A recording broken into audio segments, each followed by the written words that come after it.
Hello everyone, welcome to Feng Shui Digest. Today, we are going to talk about a common question that many crystal lovers have: which hand should you wear your crystal bracelet on?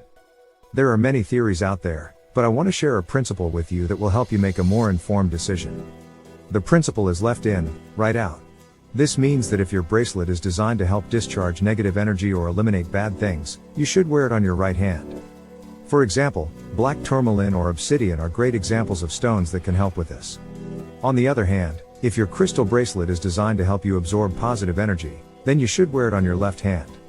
For example, white crystal or rose quartz are great examples of stones that can help with this.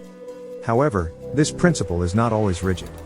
Sometimes, it depends on the specific situation or the type of crystal you are wearing. For example, if you have a bracelet with a mix of crystals, you may need to consider the specific properties of each stone and decide which hand to wear it on based on that. The key is to understand the properties of the crystals in your bracelet and what you want them to do for you. This will help you determine which hand to wear it on. In conclusion, there is no right or wrong way to wear your crystal bracelet. It all depends on your specific situation and what you want to achieve with it. I hope this principle has helped you make a more informed decision. Thank you for watching, and don't forget to like, comment, and share this video. See you in the next video.